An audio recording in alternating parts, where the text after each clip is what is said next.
बिन मांगे देने वाले, अर्शों पर आने वाले। इतनी तारीफ की गई मेरी, ज़र्रे को आफ्ताब जैसी शख्सियत बनाने की कोशिश की गई है। अल्लाह को बहुत बड़ा करम एहसान है कि मैं उस जगह आया हूँ जहाँ के लिए कहा गया है।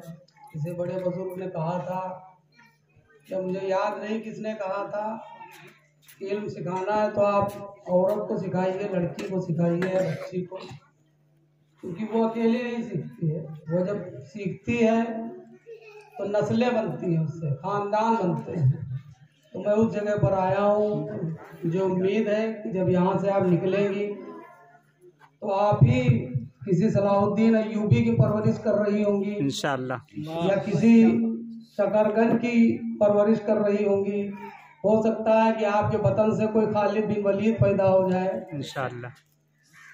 तो मुझे बहुत ज़्यादा खुशी है कि अल्लाह ताला ने मुझे इस लायक किया, मेरे जहन में डाला कि मैं यहाँ के लिए कुछ कर सकूँ, सलाह दे सकूँ। सलाह ये दी है, मेरा कुछ नहीं है, जो कुछ भी है वो डॉक्टर आयशा साहिबा का है, जो उन्होंने मेरी बात पर लब्बैक कहा। और इसमें मौलाना ताहिर का बहुत बड़ा हाथ है। ताहिर वो शख्सियत है मुझे बहुत ज़्यादा पसंद है, जो कहते हैं वही करते हैं। दौरे हाजिर में इस तरह के उलमा हजरात कभी हमको मिलते हैं। कभी हम सोचते थे कि आवाम जितनी अच्छी होगी उनका इमाम उतना ही अच्छा होगा, लेकिन अभी कुछ महीनों पहले हमको पता चला कि इमाम जितना अच्छा होगा आवाम उतनी ही अच्छी होगी। असल बात यह है।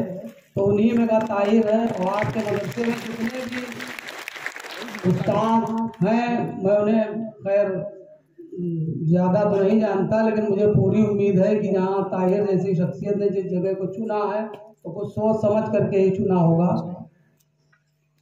तो डॉक्टर आयशा साहिबा आई हैं आज मेरे कहने पर। मैंने इनको सलाह दी थी कि आप वहाँ भी कुछ करिए। इनके बारे में कुछ आपको बताना चाहूँगा। ये वो दुनिया की इकलौती शख्सियत है, ना इनके पहले अभी तक तो नहीं हुआ है और इनके बाद अब शायद हो जाए। एक तहरीक चली थी उलमा की, रेशमी रुमाल तहरीक, अगर आपने नाम सुना होगा तो उस पर इन्होंने PhD की।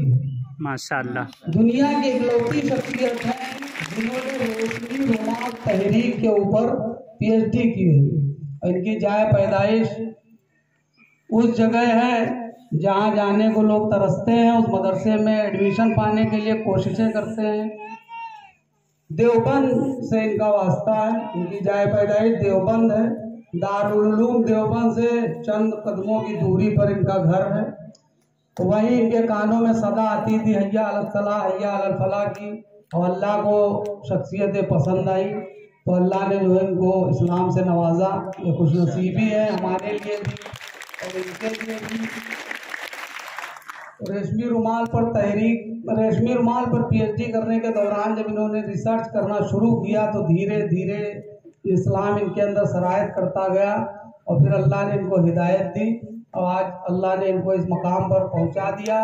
और इन्होंने अंग्रेजी के उस जुमले को अपने सामने रखा हुआ है, लर्निंग इज एंडलेस जर्नी, कि सीखने की कोई उम्र या कोई हदूद नहीं होते। आज भी ये सीख ही रही है, बच्चों की तरह सवाल करती है कि ये कैसे होगा, ये मसला कैसे होगा, ये कैसे होगा। मैं तो तालिबे इल्म हूँ, मुझे कुछ पता नहीं, लेकिन इनकी वजह से मुझे भी पढ़ना पड़ता है, पूछना पड़ता है। तो मैं भी सीख सीख के इनको कुछ बताया।